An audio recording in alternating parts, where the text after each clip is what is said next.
부르지도 않았는데 왜 오셨어요? 그래도 이렇게 두 분 얘기를 들으니까 네. 뭔가 조금 이렇게 이런 방향으로 가야 될 것 같다는 생각은 듭니다. 네. 근데 잘 될 것 같지는 않고요. 딸입니다. 잘하십시오. 오늘 민현 아나운서님 분위기 훈훈합니까? 너무 좋았어요. 예, 오늘 훈훈한 정도가 아니죠. 네. 훈. 네. 방금 개소리가 나거든요.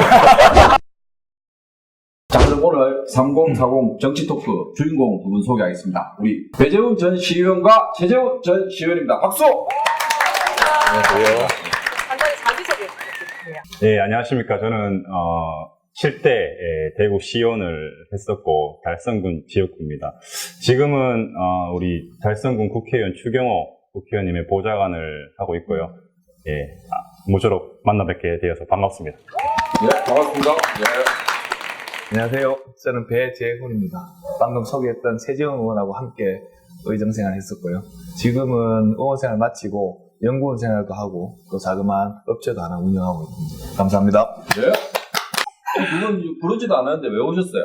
연대도 비슷하시고 또 직업도 비슷하시고 어. 또 심지어 이름까지 비슷해요. 예. 혹시 방송을 위해서 두 분 옷을 맞춰 입고 오신 거예요? 저는 평소에 이런 스타일로 다니고요. 아. 재훈 형도 뭐 그런 스타일로 다니는 건 네. 비슷한 거 아니겠습니까? 저는 괜찮은데 예. 이 친구가 굉장히 좀 싫어합니다.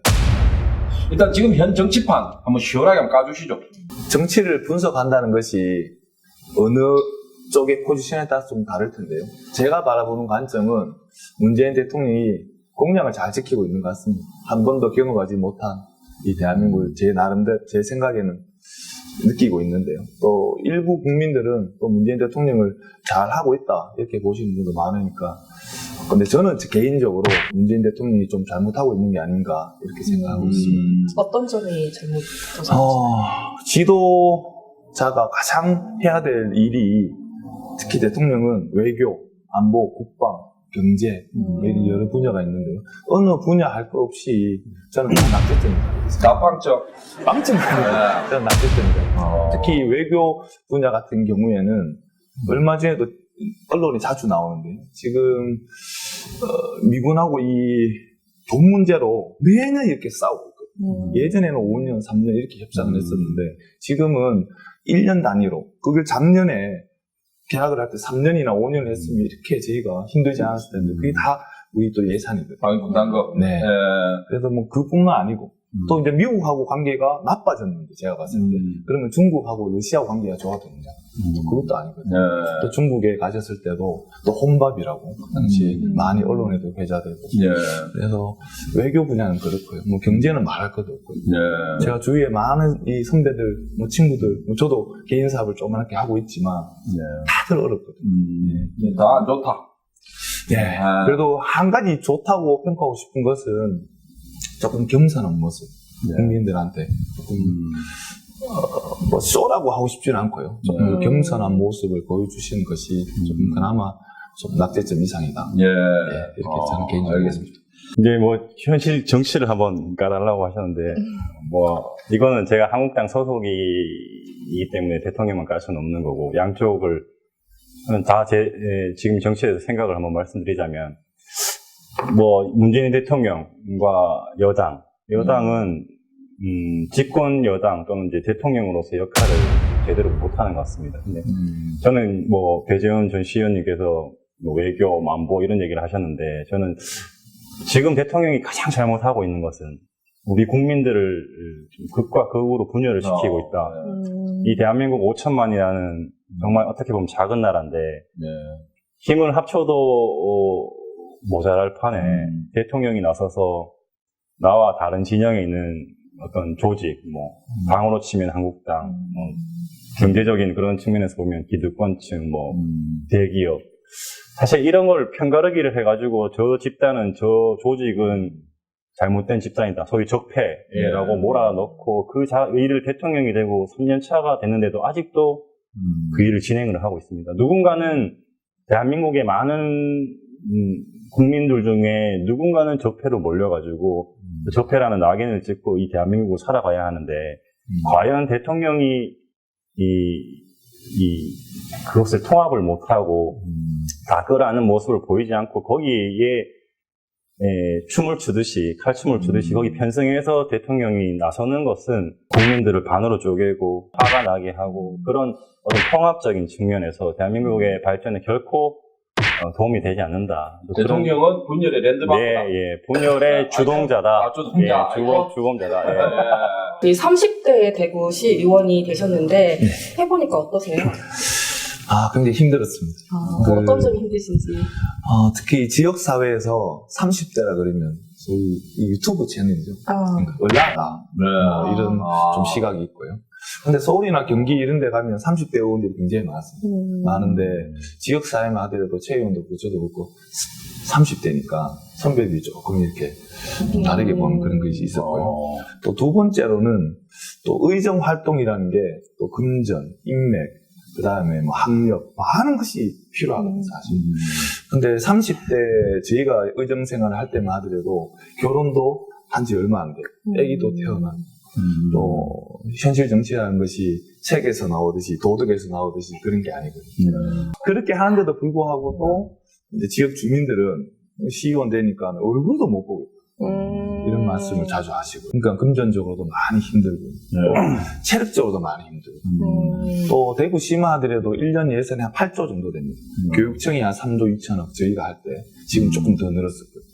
그러면 한 11조가 넘는 예산을 저희 시의원 30명이 심의를 하거든요. 뭐 조례 만드는 건 자체하더라도 그 11조를 보려고 하면 자기 상임위원 소속된 상임위원회가 있지 않습니까? 그 상임위원회에서 보통 뭐 이렇게 연말에 보면 한 몇 조씩 이렇게 심의를 하는데 그 책자가 나오는데요. 제가 키가 184cm인데 밑에서부터 제 키가 넘습니다. 그걸 다 볼 수가 없어요. 184cm 키자랑.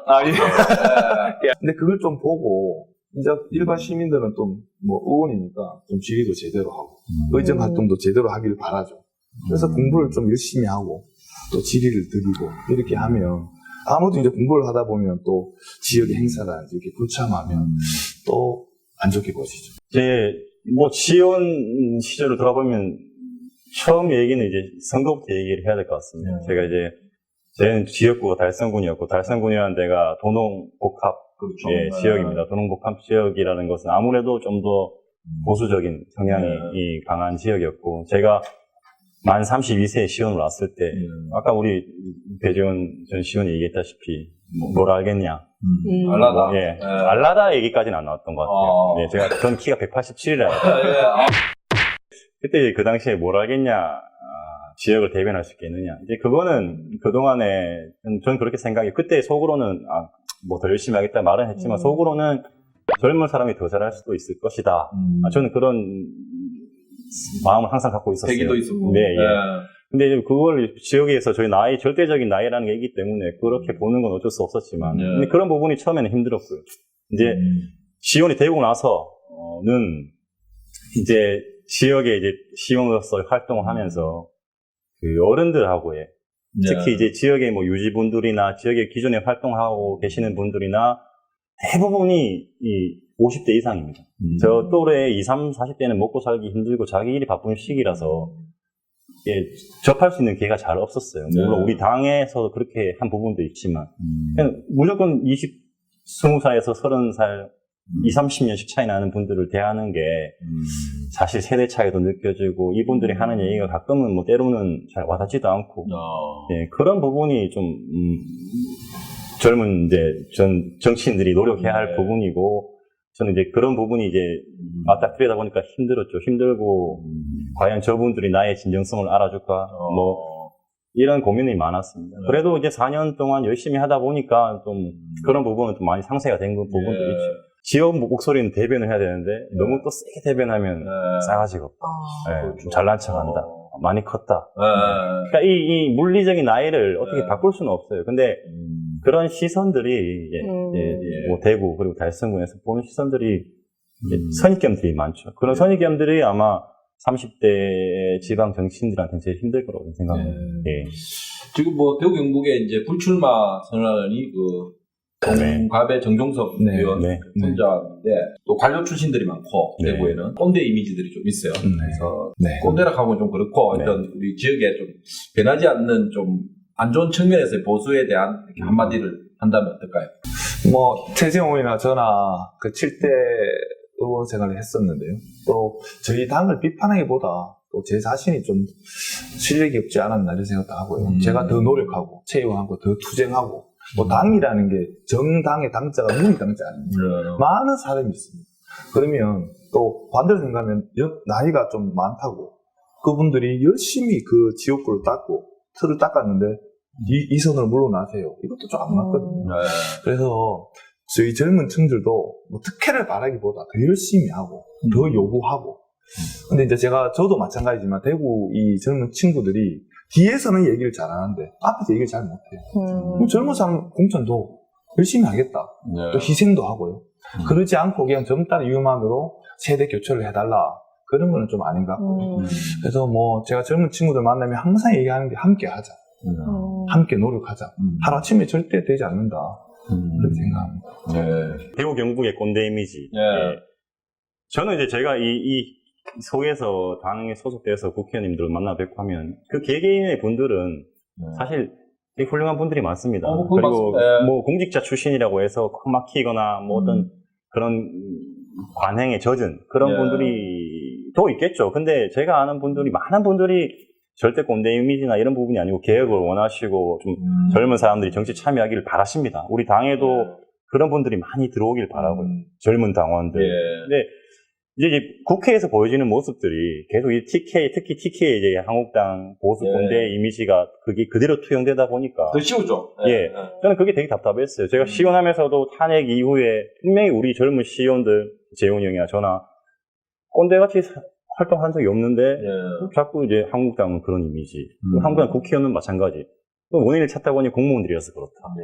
이게 뭐 천편일률적으로 그렇게 어디 출신이라고 해서 꼰대 이미지가 강하다 이렇게 얘기는 할 수 없고요. 그 국회의원은 아마 그 지역의 주민들이 가장 잘할 겁니다. 만약에 그런 꼰대들이 바뀌어야 된다면 그 지역 주민들한테 물어보면 저는 정확하다고 생각합니다. 그 지역의 국회의원이나 선출직은 그 지역 민심이 국민들이 정확하게 판단할 것이다. 그래서 저는 그렇게 꼰대 이미지를 보여주는 건 동의를 하지 않고 청년 정치인 저도 이제 진출을 많이 하려고 노력을 합니다. 제가 2018년도에 시의원을 사퇴를 하고 저는 이제 단체장 군수에 도전했었습니다. 달성 군수에. 달성 군수에 도전했고 이제 그때는 이제 전략공천에 제가 이제 뭐 당에서 선택을 받지 못해서 이제 못하게 됐는데 출마를 못했는데 뭐 세상이 바뀌거나 우리나라보다 더 잘 사는 뭐 일본이나 미국도 아마 이 30대가 정치하는 것에 대해서 뭐 총리도 나오고 뭐 대통령 나온다고 하지만 그래도 30, 40대를 보는 그 기성 세대의 그 시선이 크게 변할 거라고 생각합니다. 그러려면 어떻게 해야 되느냐? 당내에 젊은 당원들이 많이 들어오고 그리고 젊은 정치인들이 많이 도전을 해가지고 그러려면 정말 뭐 눈물 먹은 그런 많은 경험들을 지역에서 많이 경험을 해서 그렇게 도전을 많이 해야 된다고 생각합니다. 사실 전보다는 이제 젊은 정치인들이 많이 늘어나고 있는 추세인데 우리 3040에게도 금배지의 길이 많이 열릴까요? 대구 경북에서 많은 젊은이들이 도전하겠다 그렇게 해야만 되거든요. 근데 제가 주위에 정치에 관심 많은 친구들, 특히 정외과나 법학과 이런 출신들 친구들 만나보면 그 금배지라는 것이 하늘이 뚝 떨어지는 줄 알아요. 그렇지 않거든요. 피와 눈물과 소위 말해 단심이 좀 있어야 돼요. 마음속에.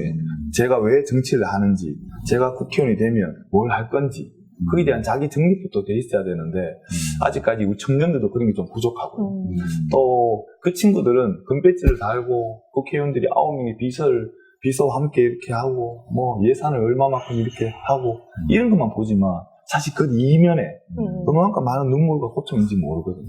뭐 제 얘기 잠깐 하면 제가 선거 기간에 명함을 이렇게 안녕하세요 배지원입니다 이렇게 하면 어떤 분들은 뭐 저희 당을 싫어하시는 분이죠. 제 면전에서 명함을 탁 째버립니다. 거기에 받는 저도 사람이니까요. 어떻게 뭐 굉장히 상처가 심하죠. 또 어떤 분들은 딱 보고 저를 한번 딱 이렇게 봅니다. 보고 딱 바닥에 탁 던지고 또 가시는 분도 있고 또 반면에 또 이렇게 또 보고 또 저희 당을 좋아하시거나 또 젊은 또 정치인을 좋아하시는 분들은 막 격려해 주시고 이런 것도 있죠. 금배지를 달아달라 하기보다 본인이 자기 희생과 자기 마음속에 단심을 가져야만 3040에 금배지가 생기는 것이지 그냥 젊으니까 시대가 변했으니까 금배지 주세요 줄 사람 아무도 없습니다. 30대, 40대 정치한다는 게 참 쉽지가 않습니다. 저도 도전을 하고 뭐 열심히 노력하고 있지만 제가 도전하는 이 상황은 되게 저는 특혜받았다고 생각해요. 왜냐하면은 제 또래 나이의 친구들이 사는 모습을 봤을 때 대부분 직장 생활이나 뭐 연구원 생활이나 뭐 그런 생활을 하고 있는데 공직에 있거나 이렇게 정당에 소속돼서 도전할 수 있다는 자체가 어떤 뭐 여러 가지 또 도와주시는 분들이 뭐 조건이 됐기 때문에 도전할 수 있고 그래서 저는 그거를 난 되게 그래도 특혜를 받았다 되게 뭐 그런 건 내가 도전할 수 있다는 상황이 저는 뭐 되게 고맙게 생각하고 있어요. 그래서 결국에는 정당 정치에서 청년들이 그냥 특혜가 아닌 누구나 어떤 청년들이 이 당에서 도전할 수 있려면 결국에는 정당에서 그냥 비례대표 몇 명 주고 청년 정치를 우리 당은 추구한다. 이게 아니라 지역구의 그 지역의 특성에 맞게 어떤 지역의 청년이 유리한 지역이 분명히 있습니다. 젊은 사람들이 많이 사는 지역. 그런 지역의 전략 공천으로 어떤 지역을 대표할 수 있는 정치인이 청년만 대표하면 되는 건 아니지 않습니까? 그 지역을 대표할 수 있는 청년을 거기에 맞는 지역에 공천을 하면은 아마 청년 정치인도 많이 나오지 않을까 싶습니다. 요즘 젊은 세대들의 이 정치 무관심에 대해서 그 원인과 또 개선책이 있다면 어떤 점이 있을까요? 뭐 젊은 분들이 정치에 무관심할 수밖에 없는 것은 첫 번째로 먹고 사는 문제, 자기 먹고 사는 문제 때문에 정치가 크게 뭐 내 생활에 뭐 와닿지 않는 것. 두 번째는 한국 정치가 아까도 제가 모두에 말씀드렸다시피 너무 분열의 정치, 갈등의 정치, 국민들이 화가 나게 하는 정치. 그런 정치를 하기 때문에 젊은 세대들이 관심이 없을 수밖에 없는 거죠. 근데 그것을 이제 좀 바꾸고자 한다면 제가 이제 달성군에서 그리고 주경원이 하는 일들이 그런 일들이 요즘에 젊은 사람들, 가령 학교의 학부모님들 이런 분들이 어떤 간담회라든지 교육 문제라든지 이런 부분에서 제가 적극적으로 관심을 가지고 그런 간담회를 만들어서 우리가 참여도 하고 이런 일들이 하다 보니까 그분들이 당원으로 당에 참여도 해주시고 이게 지금은 그분이 100명, 200명, 300명밖에 안 됩니다. 하지만 이런 당원들이 달성군에 1000명, 2000명 이런 시대가 와야지 이 한국당의 젊은 정치 그리고 꼰대 이미지 이런 것을 벗어날 수 있지 않을까 확신합니다. 저는 뭐 최재형 의원이 또 그쪽 시각에서 말씀하셨으니까 저는 또 한편으로 시민들도 좀 변해야 된다. 왜냐 그러면 또 언론도 문제가 있는데 일단 언론 먼저 말씀드리면 이 정치권에 일어난 일을 너무 대립각으로 이렇게 보도를 하다 보니까 정치라고 하면 막 듣기도 싫고 보기도 싫고 이렇게 생각하시더라고요. 특히 젊은 세대들은 뭐 직장도 다니고 육아, 출산 안 그래도 뭐 집중할 때가 많은데 정치가 제 삶이 아니고 먼 얘기라고 생각하거든요. 이제 그런 부분은 이제 저희 정당이 노력해야 되겠죠. 저희가 뭐 학교에 강당도 짓고 여러 가지 예산 편성도 하고 이게 남의 일이 아니고 내 삶에 직접적인 영향을 끼친다는 것을 저희가 더 노력해야 되고요. 또 일반 시민들도 정치인들은 왜 싸울까? 항상 그 얘기를 하는데 정치는 싸우는 것입니다. 이 설전, 혀잔이라고 하잖아요. 혀의 전쟁. 이게 문명화되면서 옛날에는 치고받고 싸우다가 이제는 말로 싸워요. 그 이유가 국가의 재원은 한정되어 있습니다. 시간도 유한하고요. 그 유한한 거를 지도자를 뽑아서 이쪽 방향이나 이쪽 방향이나 선택하는 것이거든요. 그래서 싸울 수밖에 없는 거예요. 다른 얘기를 뭐 이렇게 그래서 죄송합니다. 그래서 싸우는 것을 정치인들이 싸우는 것을 좀 당연시 받아들이는 그런 문화도 필요하다. 안 싸우는 게 이상하죠. 생각이 다 다른데. 그렇죠. 그래도 이렇게 두 분 얘기를 들으니까 뭔가 조금 이런 방향으로 가야 될 것 같다는 생각은 듭니다. 근데 잘 될 것 같지는 않고요. 가림이나 잘하십시오. 돌발 질문 한 가지 할 건데 그 두 분이 이렇게 서로 의정 활동하면서 시에서 아실 거 아닙니까? 그래서 동물에 비유해가지고 우리 배재훈을 어떤 동물에 비유해서 그 좀 간략한 설명을 한번 부탁을 드리겠습니다. 저는 사실 뭐 호랑이나 사자보다 진돗개로 표현합니다. 진돗개. 저희 한국의 대표적인 강아지지 않습니까? 전혀 기념을 아닙니까? 또 용맹하고. 뭐 최재형 의원이 대구에 꼭 필요한 진돗개가 아니냐 저는. 저는 굳이 동물에 비유하자면 그냥 저는 재훈이 형 봤을 때 저는 되게 든든했고 늘 의회에서 우직하게 지역 주민들 대변하려고 노력 많이 했었고 네. 그런 우직한 부분이 저는 좀 담고 싶었고 뭐 감정의 기복이나 제가 부족한 부분이 그런 부분이었기 때문에 형은 제가 되게 속았다는 생각 많이 했어요. 소. 예. 두 분 앞으로 좀 진짜 젊은 정치, 3040 정치의 장을 한번 펼치는 선봉장 역할을 꼭 해주시라고 믿어 의심치 않습니다. 네. 예. 자, 두 분 자기 홍보할 시간을 드릴게요. 저는 뭐 정치라는 게 어려운 것이 아니고요. 또 항상 그 지역 주민과 함께하고 또 제 마음속에서 생각한 대로 의정생 열심히 하고요. 또 손가락질 받지 않는 좀 가성비 좋은 정치인이 되고 싶어요. 저는 처음 이제 시연을 시작할 때부터 느꼈던 게 다짐했던 게 있습니다. 시연이 되든 어떤 자리에 가든 선출직으로서 권위의식이 없는 정치인이 되자 주민들과 늘 함께할 수 있는 그런 소통하는 정치, 권위의식이 없는 정치, 권위를 말을 하지 않아도 사람들이 인정해주는 그러면 그게 권위가 생기는 거라고 생각합니다. 그런 정치 꼭 해보고 싶습니다. 예. 오늘 민현 아나운서님 분위기 훈훈합니까? 너무 좋았어요. 예. 오늘 훈훈한 정도가 아니죠. 네. 훈. 예. 자, 오늘 진짜 훈훈한 정치 토크였던 것 같고, 어쨌든 대한민국은 전진해야 됩니다. 미래를 향해서. 일단 지금 막 이전 투구처럼 싸우고 있는데 두 분 파이팅 넘치게 한번 해주시면 좋을 것 같고 네. 경자년에 우리 배재훈, 최재훈 파이팅 이렇게 한번 마무리할까요? 예. 배재훈, 최재훈, 화이팅! 팀 매시분 시청자 여러분 새해 복 많이 받으십시오. 정말.